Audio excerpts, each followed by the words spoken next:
दोस्तों नमस्कार। Study with गौरव में आपका स्वागत है। मैं गौरव आज आपके लिए बहुत ही इंटरेस्टिंग वीडियो लेकर आया हूं और आज का वीडियो किस टॉपिक पे रहने वाला ये आपको स्क्रीन पे दिख रहा होगा। ये टॉपिक है नेशनल पंचायती राज डे। जैसा कि आज 24 अप्रैल है और आज ही नेशनल पंचायती राज दिवस या नेशनल पंचायती राज डे मनाया जाता है। ठीक है, तो हम नेशनल पंचायती राज डे क्यों मनाते हैं, इसका कैसे कैसे हमारे देश में पंचायती राज का विकास हुआ और ये कहाँ से शुरू हुई कहानी, ये सारी चीज़ें हम पढ़ेंगे। बिल्कुल बेसिक से लेकर बिल्कुल डेप्थ में जाएंगे और 2020 तक का हम सारा टॉपिक कवर करेंगे नेशनल पंचायती राज डे के ऊपर। ठीक है, कि 2020 में क्या चीज़ें आई हैं इस डे के ऊपर, आज प्रधानमंत्री मोदी ने क्या चीज़ें इस पर लॉन्च करी हैं, ये सारी चीज़ें हम पढ़ेंगे। और इस टॉपिक पे हम वीडियो 2 पार्ट में पढ़ने वाले हैं, पार्ट 1 और पार्ट 2। ठीक है, तो ये पार्ट 1 रहेगा आपके लिए। और ये आप एक पिक्चर देख रहे होंगे, नेशनल पंचायती राज डे 24 अप्रैल को मनाया जाता है हर साल। तो ये काफ़ी इम्पोर्टेंट क्वेश्चन है और ये वीडियो यूपीएससी से लेकर अगर कोई आप टीचिंग एग्ज़ाम दे रहे हैं सबके लिए बेनिफिशियल रहने वाला है। ये बस लेवल ऑफ क्वेश्चन पे डिपेंड करता है और ये यूपीएससी मेंस में भी ये टॉपिक कवर होता है। इवन यूजीसी नेट अगर कोई दे रहा है पॉलिटिकल साइंस का तो वहाँ भी ये बहुत ही हेल्पफुल रहने वाली है वीडियो। तो पंचायती राज जो है, पंचायती राज, महात्मा गांधी ने पंचायती राज के ऊपर क्या बोला। महात्मा गांधी ने बोला कि Panchayati Raj is seen as good governance at the village level that can help in developing any village. ठीक है, तो पंचायती राज की शुरुआत से एक गुड गवर्नेंस की झलक आती है जिससे कि विलेज लेवल पे डेवलपमेंट दिखता है और जब विलेज लेवल पे डेवलपमेंट दिखता है तभी देश का डेवलपमेंट होगा। बिल्कुल ये इसी तरीके से है जैसे हमारे इस सोसाइटी की जो सबसे छोटी इकाई है वो फैमिली है, परिवार है। ठीक है, तो अगर हर परिवार का विकास हो जाए, हर परिवार अपने आप में संपन्न हो जाए तो ऑब्वियस सी बात है सोसाइटी संपन्न हो जाएगी और सोसाइटी संपन्न हो जाएगी तो फिर क्या हो जाएगा, तो देश का भी विकास हो जाएगा। ठीक है, तो आज के टाइम पर भी भारत में अधिकतर लोग 60% जनसंख्या भारत की गांव में रहती है और अगर गांव का विकास हो गया तो हमारे देश का भी विकास हो जाएगा। तो बिना किसी देरी के हम वीडियो को शुरू करते हैं। मैंने कुछ चीज़ें आपको बताई, तो बिना किसी देरी के वीडियो को शुरू करते हैं। तो ये जो कहानी है बच्चे, पंचायती राज की जो कहानी है ये शुरू होती है सबसे पहले कहाँ से, तो इसमें जो बच्चे हम टॉपिक कवर करेंगे वो कवर करेंगे बलवंत राय मेहता कमेटी को, launching of Panchayati Raj in India. Panchayati Raj की का लॉन्च कब हुआ इंडिया के अंदर, कहाँ से इसकी शुरुआत हुई। और जो तीसरी चीज़ इसमें कवर करने वाले हम, अशोक मेहता कमेटी 1977 में लॉन्च हुई थी। ठीक है, तो जनता पार्टी की सरकार थी उस टाइम इंडिया में और उन्होंने अशोक मेहता कमेटी बनाई थी। तो एक एक करके चीज़ों को समझते हैं। ये पार्ट 1 के टॉपिक हैं और पार्ट 2 में भी हम टॉपिक्स को पढ़ेंगे। तो देखते हैं सबसे पहले बलवंत राय मेहता कमेटी ने क्या पंचायती राज के ऊपर सबसे पहले चेंजेस दिए थे। तो देखो भाई 1957 में बलवंत राय मेहता कमेटी आई जो कि अपॉइंट की गई, किसके लिए अपॉइंट की गई बच्चे, जो कि कम्युनिटी डेवलपमेंट प्रोग्राम और नेशनल एक्सटेंशन सर्विसेज प्रोग्राम के द्वारा अपॉइंट किया गया। और ये बेसिकली अपॉइंट किया गया कि भारत में पंचायती राज की शुरुआत की जाए, पंचायती राज की नींव को कैसे रखा जाए। तो हम कुछ बलवंत राय मेहता के बारे में देखते हैं कि इन्हीं को क्यों दिया गया, क्योंकि ये बच्चे फ्रीडम फाइटर थे। जो बलवंत राय मेहता थे एक फ्रीडम फाइटर थे और एक बहुत ही फेमस फ्रीडम फाइटर थे जिन्होंने बारदोली सत्याग्रह में काफ़ी इंपॉर्टेंट रोल प्ले किया। तो इन्होंने बारदोली सत्याग्रह में एक मेन रोल अदा किया था और बाद में ये जाकर गुजरात के सेकंड चीफ मिनिस्टर बने, है ना। जब देश आज़ाद हो गया उसके बाद ये गुजरात के सेकंड चीफ मिनिस्टर बने। ठीक है ना, तो इस चीज़ को आपको समझना है। तो ये गुजरात के बच्चे सेकंड चीफ मिनिस्टर बने, तो he is the second chief minister of the Gujarat. और इन्हीं ने ही भारत में सबसे पहले कॉन्सेप्ट दिया था पंचायती राज का, इसीलिए बलवंत राय मेहता को father of Panchayati Raj in India बोला जाता है। मोस्ट इंपॉर्टेंट क्वेश्चन है, ठीक है। तो अगर क्वेश्चन आता है father of Panchayati Raj in India, तो ये कौन है? बलवंत राय मेहता। तो बलवंत राय मेहता कमेटी बनाई गई थी 1957 में। तो ऑब्वियस सी बात है, उस टाइम जवाहरलाल नेहरू थे हमारे देश के प्रधानमंत्री, और पहले प्रधानमंत्री थे वो हमारे देश के, ठीक है। तो इन्होंने क्या रिकमेंडेशन दिया, बलवंत राय मेहता कमेटी का क्या रिकमेंडेशन था पंचायती राज को लेकर? तो पंचायती राज में इन्होंने बहुत कुछ चीज़ें बताई। तो सबसे पहली चीज़ें इन्होंने बताई कि जो पंचायती राज होगा वो एक, इसमें इलेक्टेड रिप्रेजेंटेटिव होंगे, ऐसा नहीं कि नॉमिनेटेड होंगे, इलेक्टेड जो जनता द्वारा चुने जाएंगे। और जो पंचायती राज होगा वो 3 टायर राज सिस्टम होगा, है ना। मतलब ये राज जो होगा उसको 3 भागों में विभाजित किया जाएगा। एक तो जिला परिषद के नाम से बोला, एक पंचायत समिति होगा, एक ग्राम पंचायत होगा। तो जो जिला परिषद जो होगा वो डिस्ट्रिक्ट लेवल पे होगा। वो कहाँ पर होगा बच्चे? डिस्ट्रिक्ट लेवल पर, जिला स्तर पर होगा, ठीक है। तो वो कहाँ पर होगा? जिला स्तर पर होगा। और जो पंचायत समिति होगी, पंचायत समिति ब्लॉक लेवल पे, तहसील लेवल पे, तालुक लेवल पर होगी, ठीक है, ब्लॉक या जो तहसील होती है। और ग्राम पंचायत जो होगी वो एक विलेज लेवल पे होगा, गांव के लेवल पर होगा। तो ये 3 टायर पंचायती राज सिस्टम सबसे पहले किसने दिया? बलवंत राय मेहता कमेटी ने दिया, ठीक है। लेकिन एक इसमें बहुत ही बड़ी गड़बड़ी थी। बड़ी गड़बड़ी क्या थी कि बलवंत राय मेहता कमेटी ने कोई भी एक रिजिड पैटर्न नहीं बनाया। इन्होंने एक रिजिड पैटर्न नहीं बनाया, इन्होंने इसको थोड़ा फ्लेक्सिबल रखने की कोशिश करी। इन्होंने कहा कि स्टेट के पास पावर होगी कि वो अपने यहाँ किस तरह से इसके रिकमेंडेशन को लॉन्च करेंगे, कैसे वो लागू करेंगे। तो ये एक बाद में जाकर इसके उतने अच्छे परिणाम देखने को नहीं मिले, ठीक है। तो यहाँ पर उन्हें बोला कि the state should given the freedom to choose and develop their own patterns as per local condition, है ना।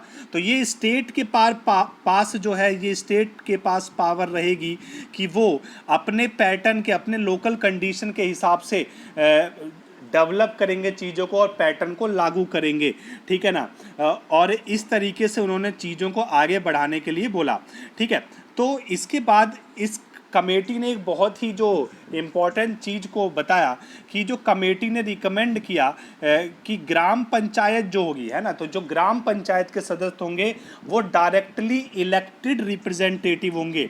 मतलब ये जनता द्वारा चुने गए रिप्रेजेंटेटिव होंगे। लेकिन जो पंचायत समिति और जो जिला परिषद के जो सदस्य होंगे वो इनडायरेक्ट इलेक्टेड मेंबर्स होंगे, है ना। मतलब इनका कोई चुनाव नहीं होगा, ये इनडायरेक्ट इलेक्टेड मेंबर्स होंगे। जो जिले में कुछ फेमस लोग, जो राजनीति वाले लोग होते हैं, एमएलए वगैरह, वो ही अपने प्रतिनिधि को इसका कुछ मेंबर बना देंगे, ठीक है ना भाई। तो ये इस तरीके से इन्होंने कुछ चीज़ें रिकमेंड करी।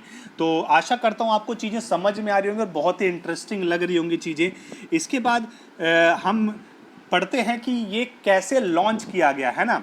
तो पंचायती राज को जो बलवंत राय मेहता कमेटी की जो रिकमेंडेशन थी उसको कैसे लॉन्च किया गया। हाँ, तो यहाँ पर एक सबसे अच्छी चीज़ आपको देखनी है कि इनके सारे रिकमेंडेशन को, मतलब पंचायती राज के रिकमेंडेशन को पूरी तरह से कॉन्स्टिट्यूशनल बॉडी नहीं बनाया गया, है ना।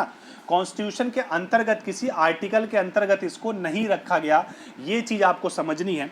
तो यहाँ पर जो पंचायती राज का लॉन्च था वो कैसे किया गया, तो देखो भाई, बलवंत राय मेहता कमेटी ने अपनी जो रिपोर्ट है नेशनल डेवलपमेंट काउंसिल को वो 1958 में सौंपी। कब सौंपी? 1958 में सौंपी। और सबसे पहले इनके रिकमेंडेशन को या पंचायती राज को लॉन्च करने वाला जो सबसे पहला राज्य बना वो राजस्थान बना। और 1959 में राजस्थान ने सबसे पहले पंचायती राज सिस्टम को लॉन्च किया, ठीक है। लेकिन ये लॉन्च किसके द्वारा किया गया, ये पूरी कहानी आप समझिए। तो Panchayati Raj was inaugurated by the Jawaharlal Nehru. देखो मैंने बोल्ड कर रखा है यहाँ पर, जवाहरलाल नेहरू के द्वारा ये किया गया। तो राजस्थान के नागौर डिस्ट्रिक्ट से इसकी शुरुआत की गई। कहाँ से शुरू की गई? बहुत इंपॉर्टेंट क्वेश्चन है। तो पंचायती राज की शुरुआत राजस्थान के नागौर डिस्ट्रिक्ट से की गई 2 अक्टूबर 1959, तो महात्मा गांधी का जन्म दिवस होता है 2 अक्टूबर को, और 2 अक्टूबर को ही जवाहरलाल नेहरू ने 1959 में सबसे पहले राजस्थान के नागौर जिले से इसकी शुरुआत करी, और 2 अक्टूबर के 9 दिन बाद ही, है ना, 9 दिन का मतलब 11 अक्टूबर को ही आंध्र प्रदेश दूसरा राज्य बना पंचायती राज को शुरू करने वाला। और आंध्र प्रदेश ने अपने यहाँ पंचायती राज की शुरुआत सादनगर हैदराबाद के पास से की, है ना, सादनगर हैदराबाद से की। ठीक है, तो ये चीज़ काफ़ी इंपॉर्टेंट है और आपको इसको याद रखना है। मोस्ट इंपॉर्टेंट चीज़ें मैं आपको बता रहा हूँ यहाँ पर। ठीक है, तो अगर आपको वीडियो पसंद आ रहे हैं तो इसको लाइक करें और वीडियो को पूरा देखें। मैं बार बार एनहांस करता हूं आपको, अगर आप वीडियो पे क्लिक कर रहे हैं देखने के लिए तो पूरा देखें, है ना। आपको अगर लगता है कि वीडियो लंबी है तो इसकी स्पीड बढ़ा के देखें, है ना, 1.5 पे कर ले, 1.75 पे कर लें। ठीक है, चीज़ें आराम से समझ में आएंगी और आप इसका वीडियो को रोक कर स्क्रीनशॉट ले सकते हैं। और अगर आपको पूरी PDF चाहिए, PDF फॉर्म में सारी चीज़ें चाहिए, तो टेलीग्राम चैनल ज्वाइन करिए मेरा, साइंस बाय गौरव सर के नाम से टेलीग्राम चैनल ज्वाइन करिए। उसमें मैं सारी वीडियो के PDF और क्वेश्चंस शेयर करता हूं। ठीक है, तो नेक्स्ट स्लाइड पर चलते हैं बच्चे। नेक्स्ट स्लाइड है, तो यहाँ पर हमने देखा कि लॉन्च हुआ 1959 में सबसे पहले इंडिया में पंचायती राज सिस्टम। ठीक है, तो इसके बाद फिर रिकमेंडेशन आई अशोक मेहता कमेटी की 1977 पर। उस टाइम थी जनता पार्टी की सरकार हमारे देश में। ठीक है, तो अशोक मेहता कमेटी ने क्या रिकमेंडेशन रखी पंचायती राज के ऊपर, और 1977 में ये कमेटी बनाई गई और जनता गवर्नमेंट ने अपॉइंट करी इस कमेटी को, जिसमें 13 मेंबर थे और जिसको हेड कर रहे थे मिस्टर अशोक मेहता। ठीक है, तो इस कमेटी को बनाने का जो मेन रीज़न था वो क्या था, तो वो था बच्चे, सबसे पहला reason, what are the causes responsible for the poor performance of PRI, है ना, जो पंचायती राज इंस्टीट्यूशन थे, ठीक है, उनकी पुअर परफॉर्मेंस के क्या रीज़न हैं, तो इस कमेटी को इसलिए बनाया गया। दूसरा रीज़न ये था, what major should be taken to improve the performance of the PRI, Panchayati Raj institution को इम्प्रूव करने के लिए क्या मेज़र, क्या मापन रखा जाए जिससे उसमें इम्प्रूवमेंट आए और उसकी जो पुअर परफॉर्मेंस है वो सुधर सके। तो जनता पार्टी ने इसको देखते हुए सबसे पहले अशोक मेहता कमेटी को बनाया 1977 में, और अशोक मेहता कमेटी ने अपनी रिपोर्ट 1978 में, मतलब 1 साल बाद ही सौंपी, जिसमें उन्होंने 130 रिकमेंडेशन दिए। तो हमें बच्चे 130 रिकमेंडेशंस को नहीं पढ़ना है, हमें मेन चीज़ें, हाईलाइटेड चीज़ें पढ़नी है जो एग्ज़ाम में पूछी जाती हैं। ठीक है, तो चलते हैं कि इन्होंने क्या रिकमेंडेशन दिए अशोक मेहता कमेटी ने। तो अशोक मेहता कमेटी ने जो रिकमेंडेशन दिया, इन्होंने सबसे पहले और मेन जो चीज़ें रखी कि बलवंत राय मेहता कमेटी जो थी वो 3 टायर सिस्टम था, जिला परिषद, फिर ग्राम आपका पंचायत समिति और फिर इसका ग्राम पंचायत था। ठीक है, तो लेकिन जो अशोक मेहता कमेटी थी, इन्होंने 2 टीयर सिस्टम रखा। इन्होंने कहा 3 टीयर सिस्टम को हटाते हैं और 2 टीयर सिस्टम लेकर आते हैं, और इस 2 टीयर सिस्टम के अंतर्गत उन्होंने इसको 2 भागों में बांटा। सबसे पहले इन्होंने कहा कि एक जिला परिषद होगा और दूसरा जो होगा वो मंडल पंचायत होगी। दूसरा मंडल पंचायत होंगी। ठीक है, तो इन्होंने 2 टीयर सिस्टम रखा। तो जिला परिषद एट अ डिस्ट्रिक्ट लेवल होगा और जो लोअर टायर होगा वो मंडल पंचायत होगी। ठीक है, तो जिसमें इन्होंने एक चीज़ जो हाईलाइट करी, इन्होंने बताया कि जो पंचायत का जो ग्रुप है, the panchayat of a group of village covering the population of 15,000 to 20,000, है ना, तो 15,000 से 20,000 जिसमें पॉपुलेशन होगी जिन विलेज में, तो वो एक पंचायत का एक ग्रुप बनाया जाएगा।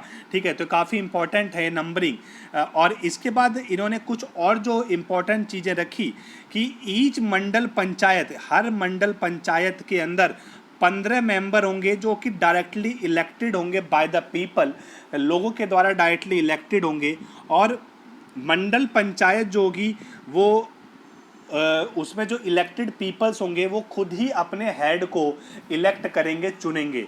ठीक है। तो सबसे पहले 15 मेंबर को चुना जाएगा और पीपल के द्वारा, लोगों के द्वारा, और फिर वो 15 लोग अपने हेड को चुनेंगे, ठीक है। तो ये सारी चीज़ें उन्होंने बोली। और जो जिला परिषद जो थी, जिला परिषद को उन्होंने एक एग्जीक्यूटिव बॉडी बोला। एग्जीक्यूटिव बॉडी होगी मतलब इसका कोई चुनाव नहीं होगा, है ना। तो ये डिस्ट्रिक्ट लेवल पे जो जिला परिषद होगी वो डिस्ट्रिक्ट लेवल पे प्लानिंग का काम करेगी, और जिला परिषद के जो मेंबर होंगे वो इलेक्टेड भी होंगे और नॉमिनेटेड भी होंगे, और जिला परिषद के जो चेयरमैन होंगे वो एमएलए और एमपी होंगे, जो वहाँ के उस एरिया के एमएलए और एमपी उसके चेयरमैन होंगे। तो ये सारे रिकमेंडेशन थी अशोक मेहता कमेटी की। तो सबसे बड़ी रिकमेंडेशन कि अशोक मेहता कमेटी ने 2 टियर सिस्टम दिया, है ना, और बलवंत राय मेहता कमेटी ने 3 टियर सिस्टम दिया। ये चीज़ आपको याद रखनी है, ठीक है। और कुछ रिकमेंडेशन देखते हैं। तो इन्होंने एक जो बहुत ही इंपॉर्टेंट रिकमेंडेशन दी कि अशोक मेहता कमेटी ने बताया, ये बोला कि हमें न्याय पंचायत, है ना, इन्होंने कहा कि हम पंचायत लेवल पे एक न्याय पंचायत नाम की बॉडी की स्थापना करेंगे। और न्याय पंचायत में क्या होगा कि जैसे किसी का डिस्प्यूट हो जाता है तो बंदा कोर्ट में आ जाके उस चीज़ को गांव में ही, पंचायत में उस चीज़ का फैसला कर लिया जाएगा। और जो न्याय पंचायत को प्रिसाइड करेंगे, मतलब उसके जो हेड होंगे, एक क्वालिफाइड जज को बनाया जाएगा। ऐसा नहीं कि कोई भी फैसला सुना रहा है, फैसला जज ही सुनाएंगे, लेकिन जज जाएंगे गाँव में और वहाँ पर वो फैसला को सुनाएंगे, ठीक है। तो यहाँ पर एक और बहुत ही इंपॉर्टेंट चीज़ उन्होंने बताई कि अशोक मेहता कमेटी ने एक और रिकमेंडेशन किया कि पंचायती राज के अंदर एक मिनिस्टर भी बनाया जाए। स्टेट एक मिनिस्टर बनाएगा, मिनिस्टर ऑफ पंचायत राज, जैसे मिनिस्टर ऑफ होम अफेयर्स होता है, इसी तरीके से मिनिस्टर ऑफ पंचायत राज बनेगा, जो कि स्टेट के काउंसिल ऑफ मिनिस्टर के अंदर एक मिनिस्टर होगा। और इस तरीके से पंचायती राज इंस्टीट्यूशन के ऊपर वो अपनी नज़र बना के रखेगा, ठीक है ना। तो ये एक स्टेप था कि पंचायती राज को एक कॉन्स्टिट्यूशनल बॉडी बनाया जाए। लेकिन इसको फिर मैं बता रहा हूँ कि इसको कॉन्स्टिट्यूशन में, इसको किसी आर्टिकल के अंदर शामिल नहीं किया गया, है ना। तो ये एक बहुत ही इम्पॉर्टेंट चीज़ है, ठीक है। तो सबसे पहले जो इनिशिएटिव लिया अशोक मेहता कमेटी के रिकमेंडेशन को लागू करने के लिए, वो वेस्ट बंगाल और कर्नाटक ने लिया, है ना। तो सबसे पहले वेस्ट बंगाल और कर्नाटक ने अशोक मेहता कमेटी के रिकमेंडेशन को अपने यहाँ लागू किया, ठीक है। तो यहाँ पे हमने चीज़ों को देखा। तो आशा करता हूँ आपको चीज़ें समझ में आई होंगी, और यहाँ पे हम वीडियो को बच्चे ख़त्म करते हैं, और यहीं पर हम वीडियो ख़त्म करते हैं। और अगर आपको वीडियो पसंद आई है तो इसको लाइक करें, शेयर करें और चैनल को सब्सक्राइब करें। कंटेंट मैं आपको बहुत ही अच्छा प्रोवाइड कराता हूं, और 100% कंटेंट प्रोवाइड कराने की कोशिश होती है मेरी, और बहुत ही मेहनत लगती है इस कंटेंट को बनाने में। और अगर आपको कंटेंट पसंद आ रहा है तो आप इस वीडियो को लाइक, शेयर और सब्सक्राइब करें। और फिर मैं बोल रहा हूं, अगर आप वीडियो को देखते हैं तो उसको पूरा देखें, ठीक है। आधी अधूरी वीडियो देखने का कोई फ़ायदा नहीं है। Thank you.